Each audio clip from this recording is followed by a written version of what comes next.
Imagine que você vive na Colômbia e decide tirar férias na Espanha. Quando você chega no aeroporto, descobre que seu voo terá que fazer uma conexão no Aeroporto Internacional de Guarulhos, em São Paulo, o maior da América do Sul, antes de seguir. Provavelmente, para você, isso não tenha passado de um inconveniente, mas eu lhe garanto que esse avião não passou despercebido pelas autoridades de nenhum dos três países. Isso, pois, o que para você não passou de um mero incômodo, se trata do principal trajeto do tráfico internacional de cocaína. Eu me chamo Sofia Lages e, junto com o orientador de iniciação científica, Luca Carvalho, procuro te mostrar como as dinâmicas da cocaína estão mais próximas do nosso cotidiano do que imaginamos. Essa droga é cultivada em sua maioria nas regiões andinas, onde o clima propicia o crescimento da folha de coca. Após sua extração, é enviada para o Brasil e países vizinhos para ser refinada e poder servir como droga. Depois do refinamento, ela segue rumo aos alvos de consumo, em sua maioria presentes na Europa. E as drogas são assim. Elas estão presentes em quase todos os momentos das nossas vidas, mas assim como os voos, passam despercebidos por nós. Isso acontece porque a maioria dos caminhos das drogas são caminhos conhecidos por nós socialmente. Quantas vezes você não viu um mapa de chegada de escravizados no Brasil em alguma aula de história? Ou um mapa das commodities na aula de geografia? Os portos são os mesmos e as funções que cumprem em diferentes mercados também. A maioria das rotas de droga, principalmente brasileiras, não são exclusivas para esse fim. São rotas comuns nas quais as drogas se inserem. Além disso, a pesquisadora Rebecca Steinman nos conta que esses caminhos atuam no sentido inverso, ou seja, além de receber e enviar drogas para outros países, recebe e envia químicos para laboratórios de refino em países vizinhos.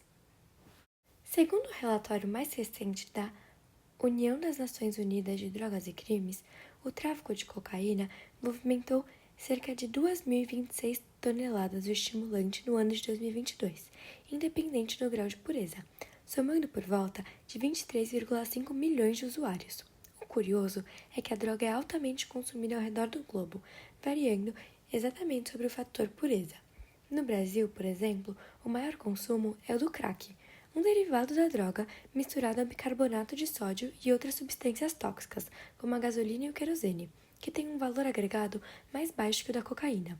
O problema dessa droga é a forma como ela atua no organismo e seus impactos à saúde, dando um potente e rápido efeito, mas que ao mesmo tempo é efêmero, demandando maior quantidade para se manter no mesmo estado extasiante.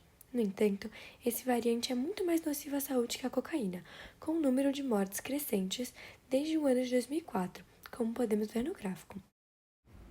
A economia das drogas é uma das mais rentáveis da atualidade, movimentando por volta dos 400 bilhões de dólares anuais. Esse alto lucro está diretamente relacionado com a inexistência de regulamentações trabalhistas, com a maioria dos profissionais oriundos de um exército industrial de reserva, ou seja, pessoas que passaram muito tempo sem uma fonte de renda e acabam por se submeter a condições precárias e insalubres. Isso faz com que os empresários das drogas destinem o mínimo possível ao pagamento desses trabalhadores. Além disso, a folha de coca é muitas vezes extraída através de um trabalho análogo à escravidão, o que faz com que haja ainda menos gastos atrelados a este mercado.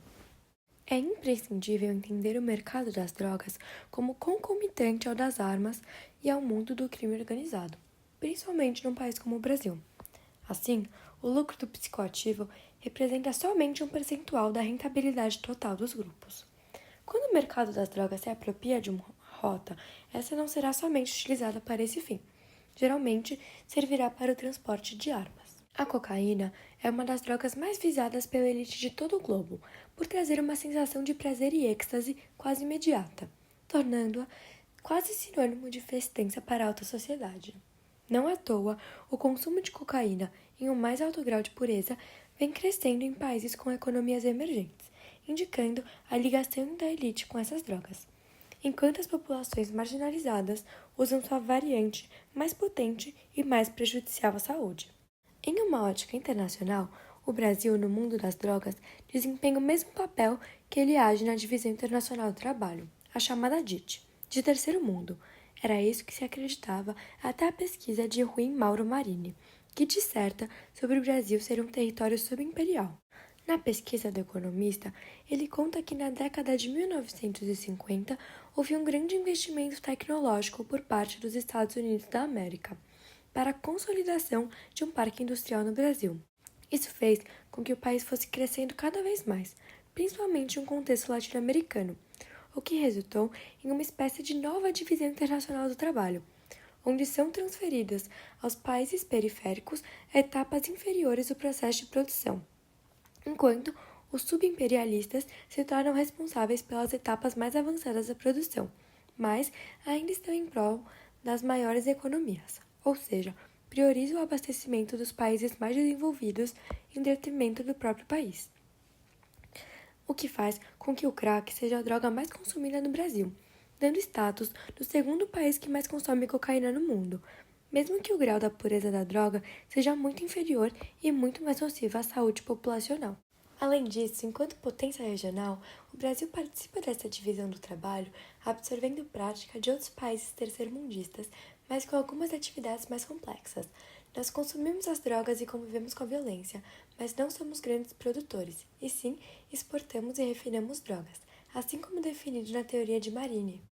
No livro A Guerra, a Ascensão do PCC e do Mundo do Crime Organizado no Brasil, de Bruno Paes Manso e Camila Nunes Dias, a dinâmica da atuação do crime organizado nos presídios brasileiros se torna muito mais explícita, muitas vezes atuando como uma forma de proteção àqueles que foram marginalizados socialmente, além de mostrar que muitos casos tidos como absurdos pela sociedade são, na realidade, uma resposta à opressão do Estado, que muitas vezes se coloca com um grau de violência desnecessário frente a questões pequenas e banais, como foi o caso do massacre do Carandiru.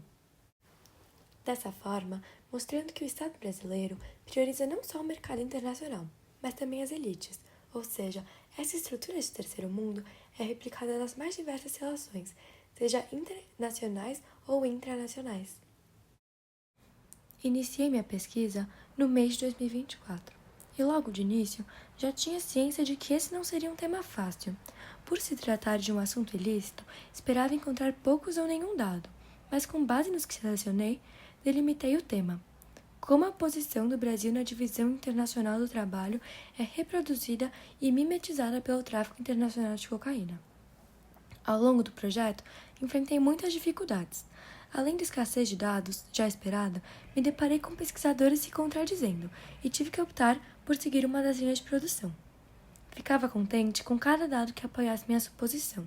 Felizmente, o relatório de drogas e crimes da Organização das Nações Unidas, publicado no final de 2024, comprovou minha hipótese, e fui notando ainda mais nuances nesse tema tão delicado e recorrente na sociedade. Ao fim, concluí meu projeto com um olhar novo das relações contemporâneas. Tive contato com a pesquisa de estudiosos que exploravam interseccionalidades que nunca haviam passado por minha mente. Apesar das frustrações, espero que essa pesquisa sirva como objeto conscientizador daqueles que tiverem contato com ela e que impulsione uma reflexão de que muitos assuntos que acreditamos ser distantes acabam por permear a sociedade nos mais diversos aspectos. Essas foram as referências bibliográficas utilizadas na construção da minha pesquisa. Muito obrigada pela sua atenção. Eu sou a Sofia Lages, fui orientada pelo Luca Piloto no projeto de iniciação científica da Escola Mobile do ano de 2024. E eu espero que após meu vídeo você consiga analisar a sociedade sob essa nova ótica.